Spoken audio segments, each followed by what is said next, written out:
একটা জাহাজে করে কফিনের ভেতরে শুয়ে সে বহু যুগ পর তার ভালোবাসার মানুষের কাছে ফিরছিল। কিন্তু প্রশ্ন হলো, কফিনের ভেতরে শুয়ে কেন? Hello and welcome to ASD story. এই মানুষটা কয়েকশো বছর ধরে জীবিত এবং মৃতর মাঝখানের অবস্থায় দাঁড়িয়ে আছে।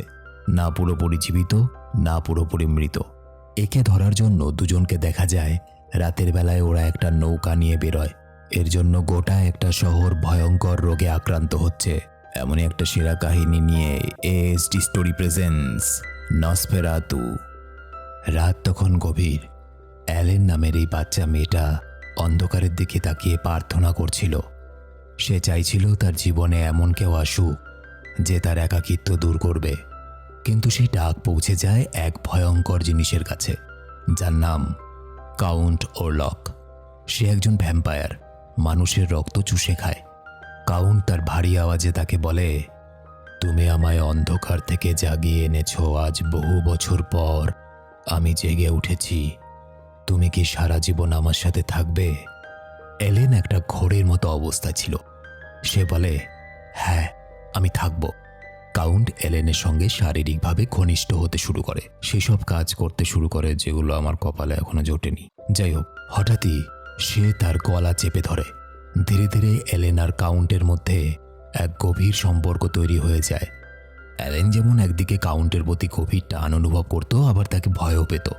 অ্যালেন এমন কিছু অনুভব করতে থাকে যা সে নিজেও ঠিকমতো বুঝতে পারে না। আর ওরলক ধীরে ধীরে তার জীবনের সঙ্গে জড়িয়ে পড়ে। এরপরে কালের নিয়মে কেটে যায় বেশ কয়েক বছর। কয়েক বছর পরের এলেনকে দেখানো হয়। তার সঙ্গে থমাস নামে একজনের বিয়ে হয়ে গেছে। সময়টা 1838 সাল।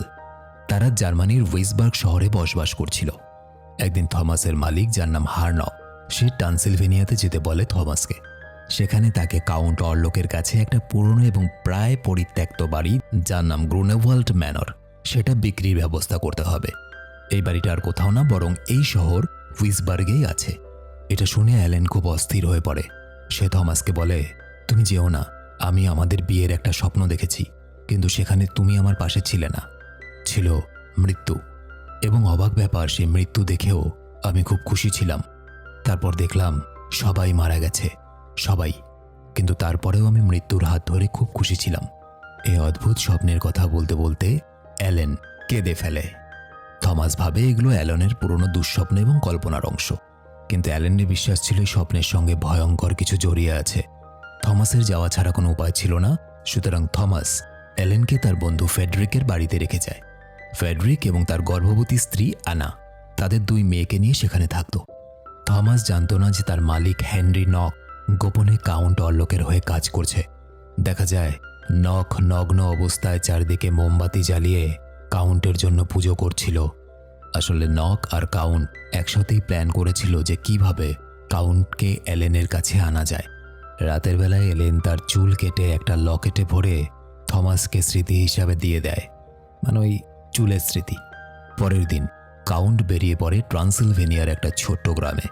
সেখানে পৌঁছানোর পর থমাস কাউন্ট অরলকের নাম নেওয়ার সাথে সাথে গ্রামের মানুষ কেমন অস্বাভাবিক আচরণ করতে শুরু করে। গ্রামবাসীরা তাকে থাকার তো জায়গা দেয়, কিন্তু বারবার একটা কথাই বলতে থাকে, ওই কাউন্টের দুর্গে যাওয়া বারণ। সেই রাতে থমাস এক অদ্ভুত দৃশ্য দেখে। সে দেখে এক গোষ্ঠীর মানুষ একটা কবর খুঁড়ে একটা মৃতদেহ বের করেছে।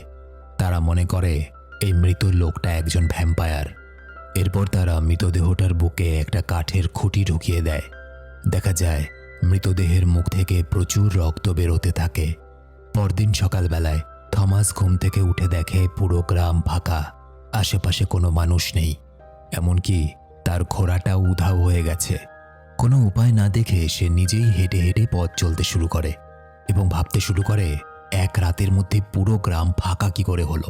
গ্রামবাসীরা গেল কোথায় এক রাতের মধ্যে? কিছুটা দূর যাওয়ার পর হঠাৎ একটা রহস্যময় ঘোড়ার গাড়ি তার সামনে এসে থামে। থমাস গাড়িটাতে ওঠে আর সেটা তাকে নিয়ে কাউন্ট ওরলকের সেই ভয়ঙ্কর দুর্গের দিকে রওনা দেয়। থমাসের কেমন যেন সবকিছু অদ্ভুত লাগছিল। অদ্ভুত এখানকার আবহাওয়া, অদ্ভুত এখানকার পথ। থমাস দুর্গের ভেতরে ঢোকার পর কাউন্ট তার পিছু পিছু হাঁটতে শুরু করে, আর দুর্গের বিশাল দরজাটা ধীরে ধীরে বন্ধ হয়ে যায়। কাউন্টের চেহারা ছিল অত্যন্ত ভয়ঙ্কর। কণ্ঠস্বর যেন কোনো দানবের কণ্ঠস্বরের মতো শোনাচ্ছিল। কাউন্ট থমাসকে শান্ত এবং ভারী গলায় বলে, আমাকে কাউন্ট বলে ডাকবে না, আমাকে মাই লর্ড বলে ডাকবে, মনে থাকবে? থমাস এই কথাগুলো শুনে ভয়ে কাঁপছিল। এমন অদ্ভুত গলা হতে পারে কারোর? খাওয়ার সময় থমাস অন্যমনস্ক হয় এবং ছুরি দিয়ে নিজের হাতটা কিছুটা কেটে ফেলে। রক্ত বেরোতে দেখে কাউন্ট তাকে নিজের কাছে ডাকে এবং বলে, তোমার ক্ষতটা আমি ঠিক করে দেব। কাউন্ট ধীরে ধীরে থমাসের দিকে এগিয়ে আসতে থাকে।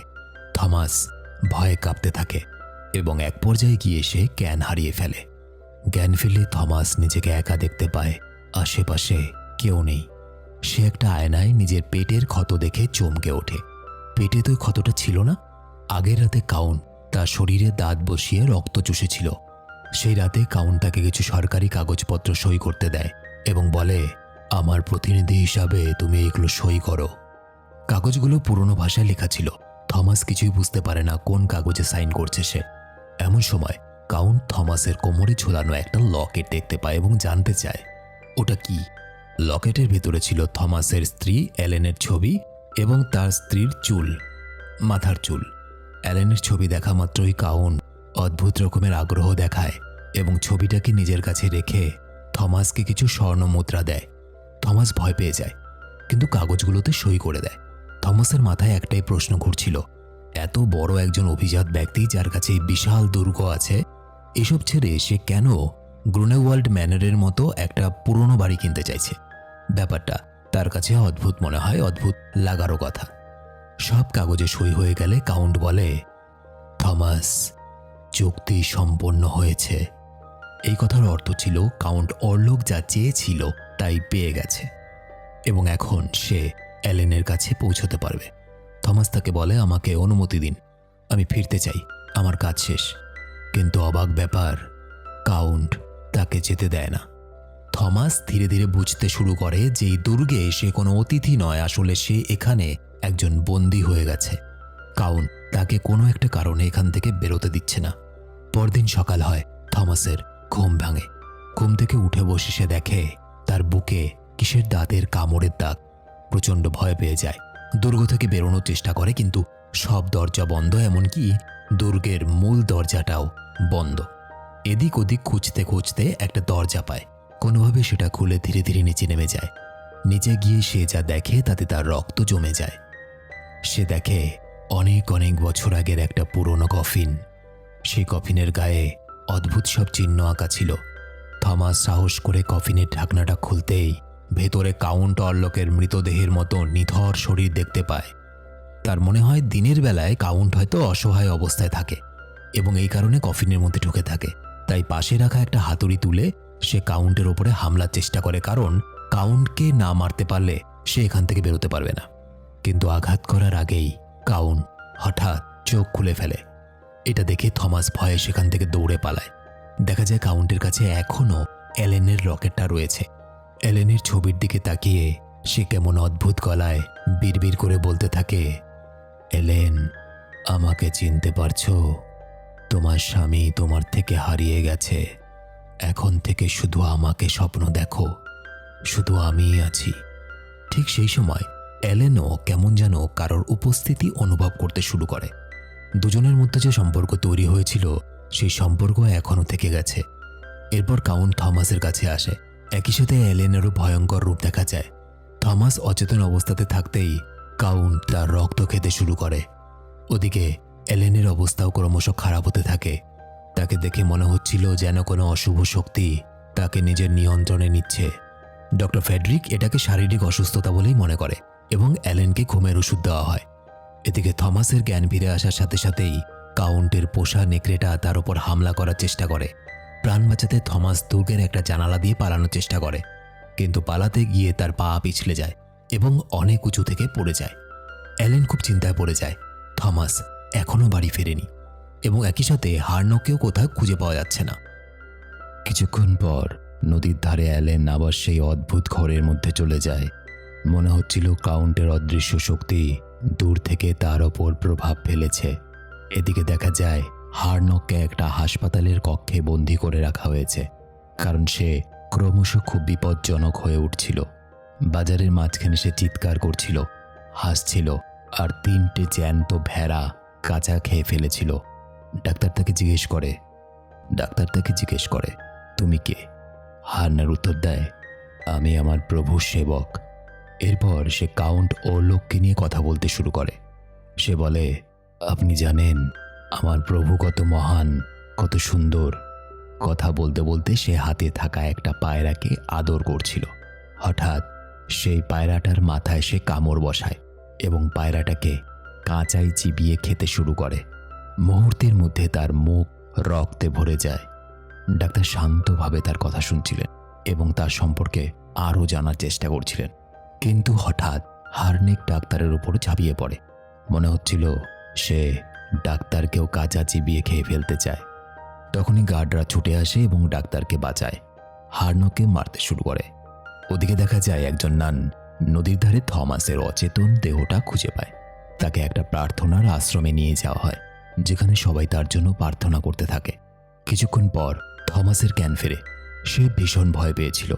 নান তাকে বলে, তুমি কাউন্টের অশুভ ছায়ার মধ্যে পড়েছ, দয়া করে এখানেই থাকো। তার অশুভ শক্তি এই পবিত্র জায়গায় ঢুকতে পারবে না। কিন্তু থমাসের তো আর ধৈর্য ছিল না। সে জানত কাউন্ট এখন এলেনের পেছনে লেগেছে। তাকে তার বউকে বাঁচাতে হবে।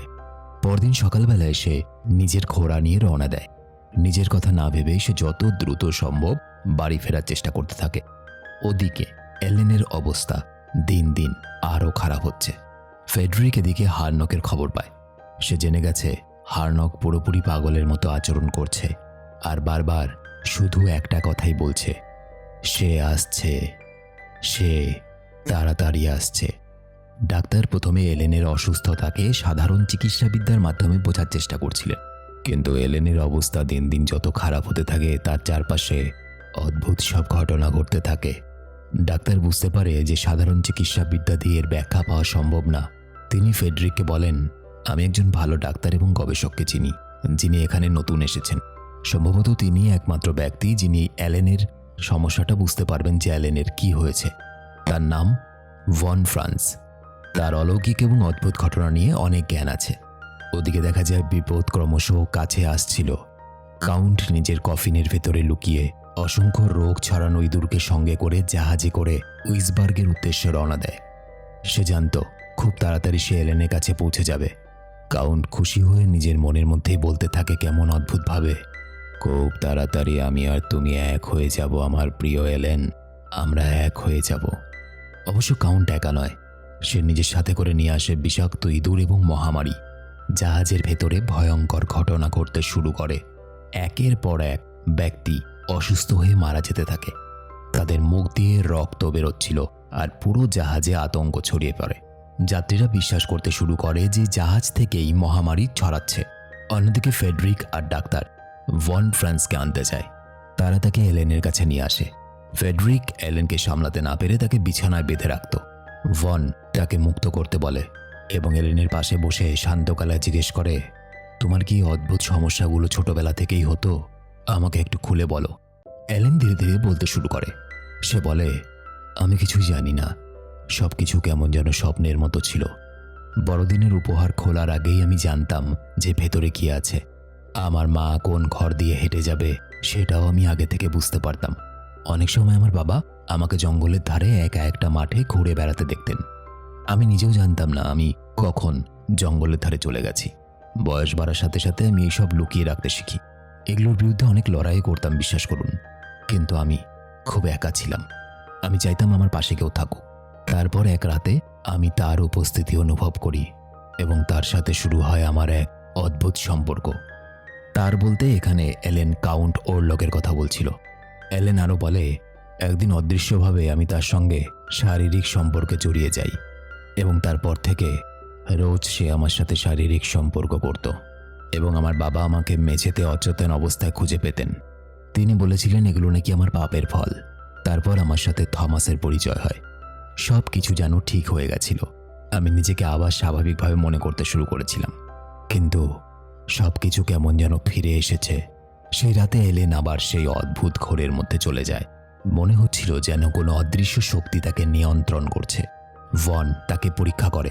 অ্যালেনের হাতে একটা সুচ ফোটায় কিন্তু অবাক ব্যাপার, অ্যালেন কোনো ব্যথাই অনুভব করে না, যেন তার মন অন্য কোনো জগতের সঙ্গে যুক্ত হয়ে আছে।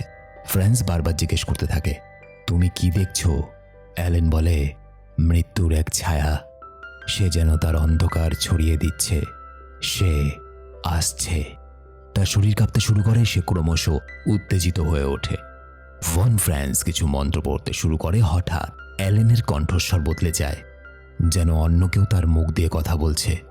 অ্যালেনের কণ্ঠ দিয়ে কোনো এক পৈশাচিক গলা বলছিল, চিন্তা করো না, আমি প্রতি রাতেই তোমার কাছে আসব।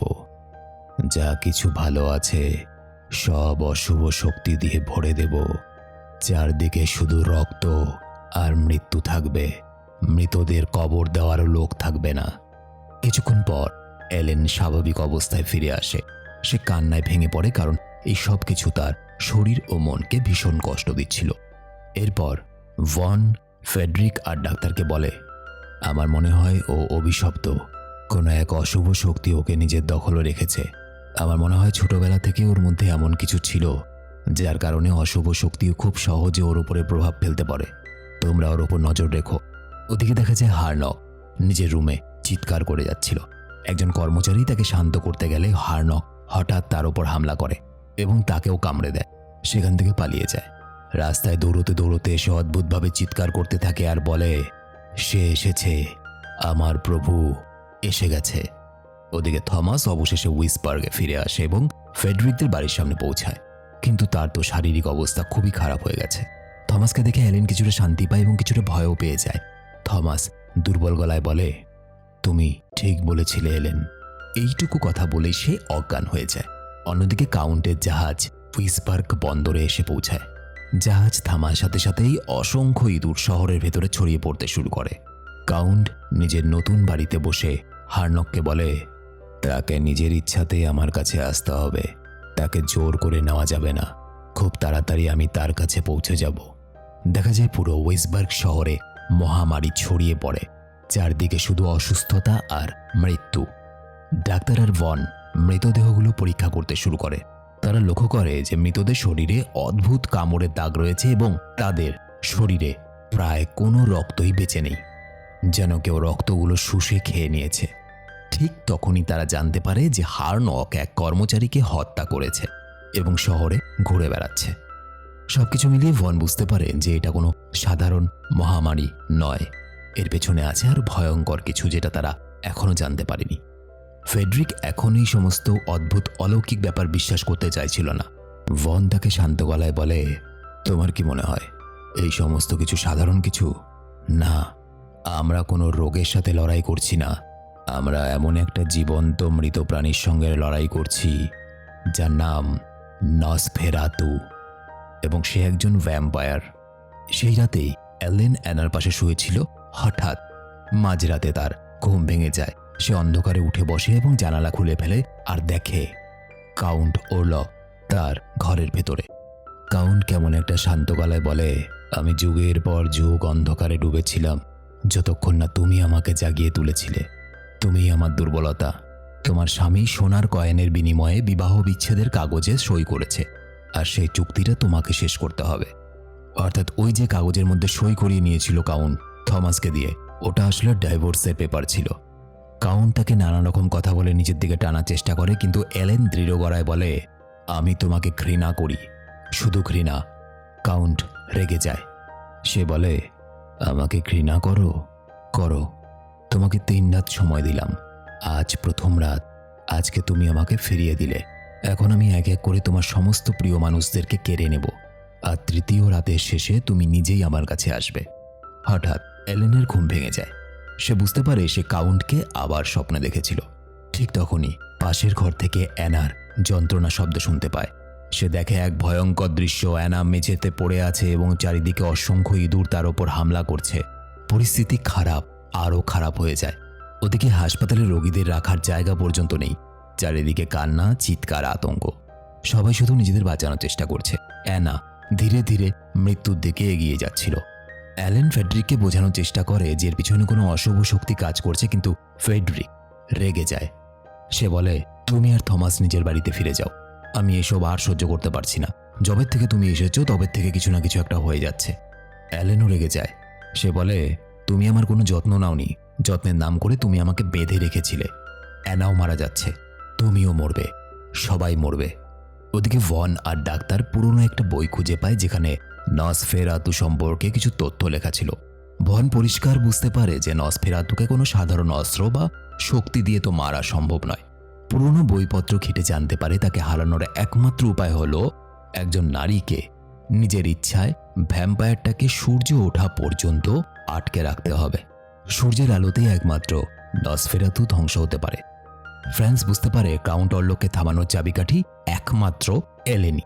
তাকে ছাড়া এই অভিশাপ এবং মহামারী শেষ করা সম্ভব নয়। ভন ফেডরিককে বোঝায়, অ্যানার রক্ত কোনো ইঁদুর নেয়নি, তার রক্ত খেয়েছে নসফেরাতু, সে আবার আসবে। কিন্তু ফেডরিক ছিল মহাবলদ, সে বিশ্বাস করতে চায় না।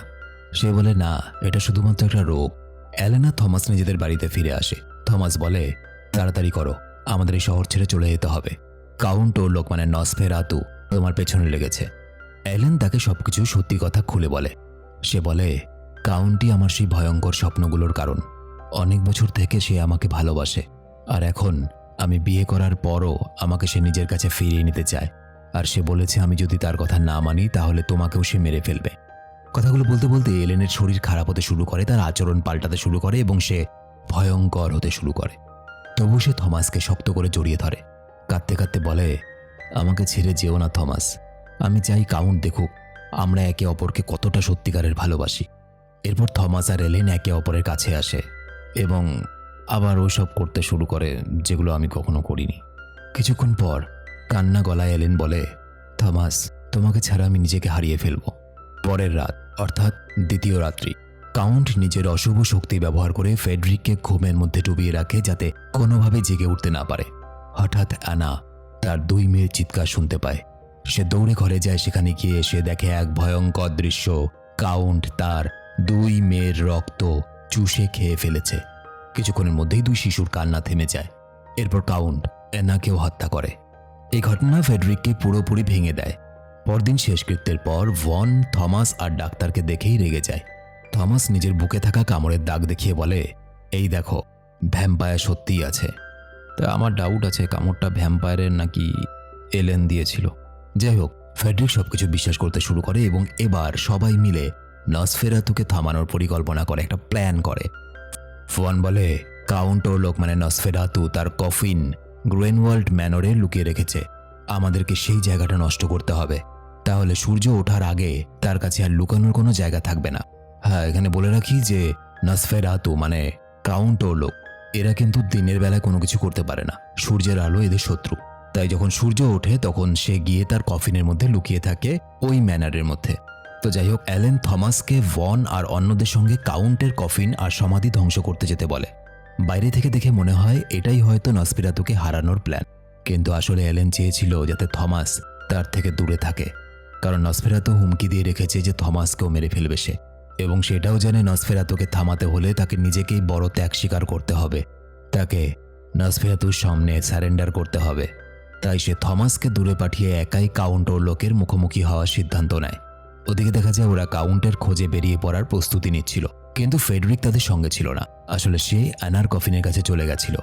আসলে প্রিয় মানুষকে হারানোর কষ্ট বড়ই বেদনাদায়ক, সে সেই কষ্টটা মেনে নিতে পারছিল না। পরে থমাস এবং ভন আর ডাক্তার তাদেরকে খুঁজে পায়।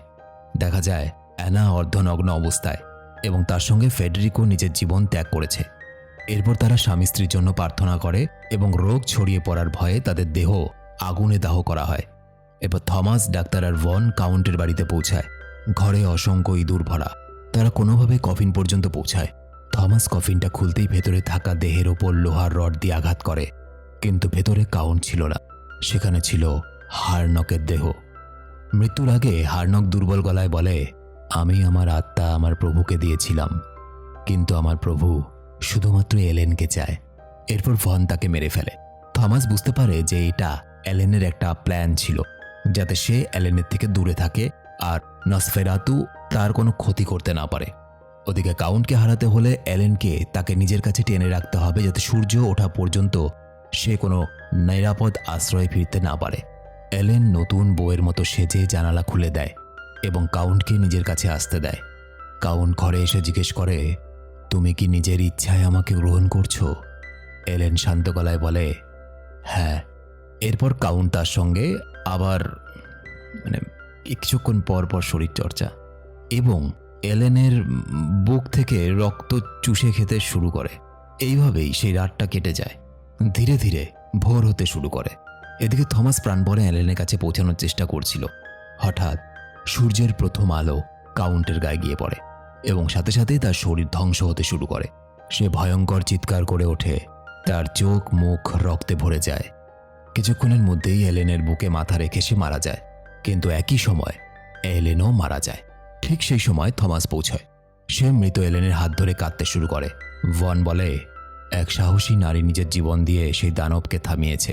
তার ত্যাগের কারণেই নসফেরাতু ধ্বংস হয়েছে এবং এই শহর মহামারী থেকে রক্ষা পেয়েছে। আর এখানেই মুভিটা শেষ হয়ে যায়। এবার প্রশ্ন হলো, নসফেরাতু তো মারা গেল, কিন্তু এলেন কেন? ব্যাপার হলো, ওই যে শরীরের লোভ, বড় লোভ। শারীরিকভাবে যখনই তারা ঘনিষ্ঠ হতে শুরু করেছে এবং তার বুকে যখন দাঁত বসিয়েছে নসফেরাতু, তখন এলেনও এক ভ্যাম্পায়ারে পরিণত হয়েছে। নিজের আত্মাকে নসফেরাতুকে দিয়েছিল, একইভাবে এলেনের আত্মাও নসফেরাতু নিয়ে যায়। এই জন্য নসফেরাতু মারা যাওয়ার সাথে সাথে এলেনও মারা যায়। তো এই ছিল আজকের কাহিনী নসফেরাতু। ভিডিও ভালো লেগে থাকলে একটা লাইক আর একটা শেয়ার অবশ্যই করে দেবে বন্ধুদেরকে। আর তোমরা যারা আমার সাথে সরাসরি কথা বলতে চাও, আমার ফেসবুক, ইনস্টাগ্রাম আইডি ভিডিওর নিচে ডেসক্রিপশনে দেওয়া আছে, চলে এসো, কথাবার্তা হবে। আজকের মতো এখানেই দেখা হচ্ছে পরের ভিডিওতে কোনো একটা মাস্টারপিস মুভির গল্প নিয়ে। ততদিন সবাই ভালো থেকো। সব কিছু ঠিক আছে, কিন্তু একটা ভ্যাম্পায়ারের ভাগ্য দেখে কেমন জেলাস ফিল হয়।